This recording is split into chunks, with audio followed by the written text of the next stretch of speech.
काय यार, खुर्चीचा नेहमीचा प्रॉब्लेम. कुठं गेली खुर्ची?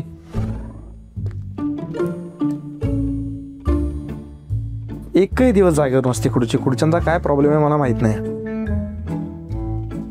विनीत, खुर्ची कुठे आहे माझी? अहो काय खुर्चीवर बसून काम असतं करायचंय, घ्या ना कुठली पण. एक दिवस पण जागेवर नसते खुर्ची. काय तुम्ही एकनाथ शिंदे सारखं करता? जे मिळाली तिथे बसा आणि काम करा. मुख्यमंत्री पदावरून उपमुख्यमंत्री पदावरती डिमोशन झालं, पण 1.5 वर्ष झालं मुख्यमंत्री पदाची महत्वाकांक्षा ही काही पिच्छा सोडत नाहीये. येस, आम्ही बोलत आहोत एकनाथ शिंदे यांच्याबद्दल. 2024च्या निवडणुकीनंतर त्यांचं मुख्यमंत्रीपद गेलं आणि तेव्हापासून त्यांनी ते मिळवण्यासाठी वेगवेगळे मार्ग वापरायला सुरुवात केली. आता यावेळचं कारण भलतंच आहे आणि वेगळे खऱ्या अर्थाने. एकनाथ शिंदे महिलांच्या मनातले मुख्यमंत्री आहेत असा प्रचार आता सुरू झालेला आहे आणि हा प्रचार करण्याच्या कामाला लागलेल्या आहेत त्यांच्याच पक्षातल्या महिला नेत्या आणि कार्यकर्त्या. ट्रिक चांगली आहे पण काहीच कामाची नाहीये. उलट त्यामुळे त्यांचीच प्रतिमा महायुतीमध्ये नकारात्मक होण्याची शक्यता आहे. कसं तेच आम्ही सांगणार आहोत. पण असा प्रचार नेमका कुणी सुरू केला? या प्रचारामुळे एकनाथ शिंदेंचं कसं नुकसान होऊ शकतं? महायुतीमध्ये नेमकं काय घडू शकतं? असं सगळंच विश्लेषण हे आपण या व्हिडिओमध्ये करणार आहोत. सो नेहमीप्रमाणे पूर्ण पहा आणि चॅनलला सुद्धा सबस्क्राईब करा. नमस्कार, मी प्रदीप. मूड फ्रेश करणाऱ्या मराठी मूडमध्ये आपल्या सगळ्यांचं स्वागत. शिवसेनेमध्ये राजकारणापेक्षा भावनेला हे जास्त महत्त्व दिलं जातं. मराठी माणसांसाठी शिवसेनेची स्थापना झाली होती हे आपल्या सगळ्यांनाच माहिती आहे. पण अजून एक गोष्ट तुम्हाला माहिती आहे का? मुख्यमंत्री किंवा कुठलंही पद मिळवण्यासाठीच्या अपेक्षा बोलून दाखवण्याची पद्धत ही शिवसेनेमध्ये नाहीये. अगदी बाळासाहेब ठाकरे हयात असताना शेवटपर्यंत त्यांनी कोणतंही राजकीय पद उपभोगलं नाही, जे की त्यांना मिळवणं काहीच कठीण नव्हतं. पण ते ठरवतील तो शिवसैनिक मात्र मुख्यमंत्रीपदी सिलेक्ट होत असे. जसं की 1995ला शिवसेनेची म्हणजेच महायुतीची सत्ता आली आणि त्यावेळी आधी मनोहर जोशी आणि मग नंतर नारायण राणे हे मुख्यमंत्री झाले. पण हा सगळा इतिहास झाला. आता सगळं राजकारण मुख्यमंत्रीपद मिळवण्यासाठी केलं जातं हे काही वेगळं सांगण्याची गरज नाहीये. शिवसेनेचा मूळ गाभाच हा कुठेतरी हरवलाय.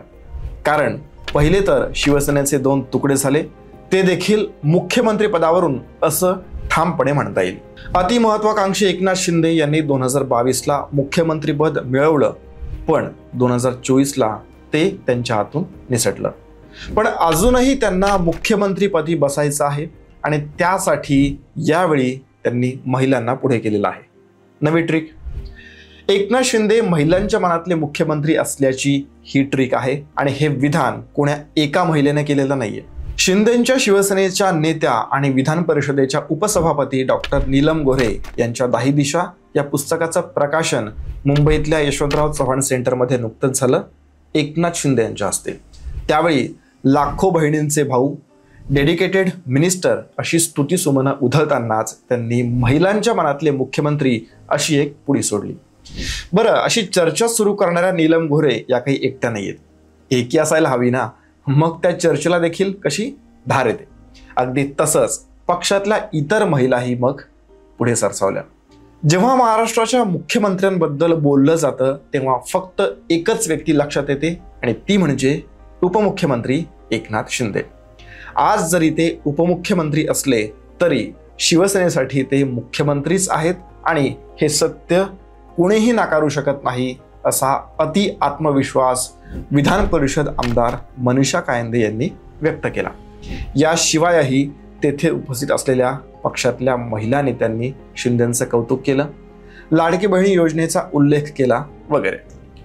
लाडक्या बहिणींचा उल्लेख आलाच आहे तर काही योजना बघूयात ज्यात शिंदेंचं नाव हे विशेष करून घेतलं जातं. सगळ्यात पहिलं लाडकी सून योजना, त्यानंतर लेक लाडकी योजना, मुख्यमंत्री अन्नपूर्णा योजना, त्यानंतर अस्मिता योजना, त्यानंतर हिरकणी योजना किंवा हिरकणी रूम योजना, महिला सन्मान केंद्र योजना, अशा विविध योजना आहेत.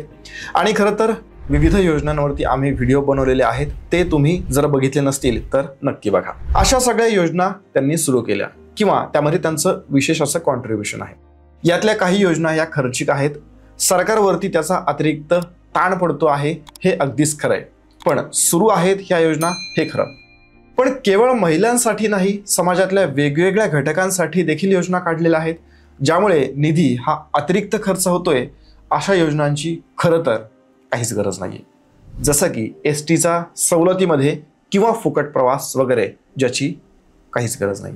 म्हणून तर शिंदे फक्त महिलांच्या मनातले मुख्यमंत्री आणि मग पुरुषांच्या, असा उद्धव ठाकरेंच्या सेनेच्या नेत्या किशोरी पेडणेकर यांनी टोला हाणताना सवाल केला आहे. आता हे तरी विरोधक झाले, पण सत्तेतल्या म्हणजेच युतीतल्या नेत्यांना नाईलाजाने सावध अशा प्रतिक्रिया या सगळ्या प्रकरणावरती द्याव्या लागत आहेत. अजित पवारांच्या पक्षातले लोक आधीच अजित पवारांना मुख्यमंत्री बनवण्यासाठी धडपडत आहेत, पण ते कधीच मुख्यमंत्री होऊ शकत नाहीत, हे खरं आहे. आता कसं ते आम्ही सविस्तर एका व्हिडिओमध्ये सांगितलेलं आहे. तो व्हिडिओ पाहिला नसेल तर नक्की बघा. पण असं असलं तरी त्यांचे समर्थक मात्र आशावादी आहेत. आता बघा, महायुतीमध्ये 3 पक्ष आहेत. सर्वात मोठ्या पक्षाचा मुख्यमंत्री आहे आणि सक्षम आहे, पण सपोर्टिव्ह पार्टीज मात्र अशा कुरापती काढत असतात. शिंदे यांनी मागच्या 1.5 वर्षामध्ये मुख्यमंत्रीपद मिळवण्यासाठी काय नाही केलं किंवा काय काय केलं यावरचे कितीतरी व्हिडिओज सध्या उपलब्ध आहेत आणि ते तुम्ही पाहिले असतील. पण त्यामध्ये त्यांना यश आलेलं नाहीये, हे देखील खरं आहे. आणि यानंतरही यश येईल की नाही हे माहीत नाही.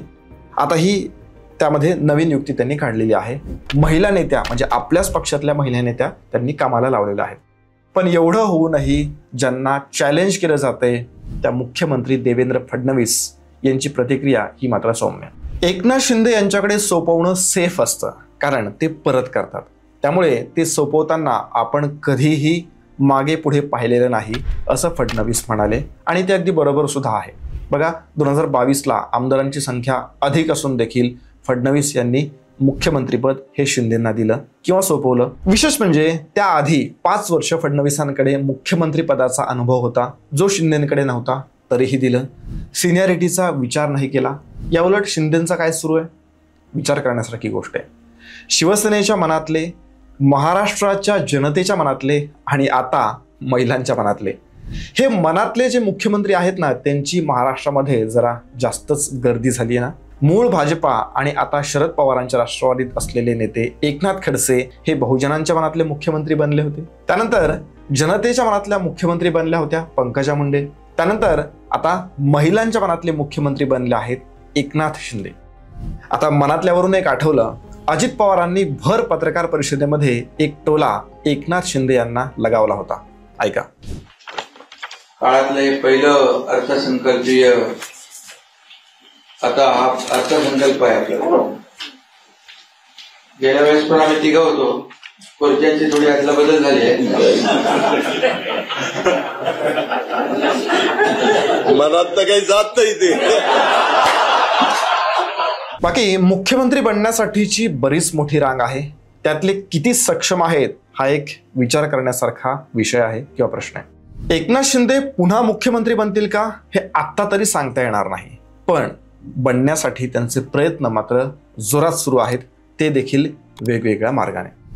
एकनाथ शिंदेची ही एक नवी ट्रिक त्यांच्या कामी येईल का?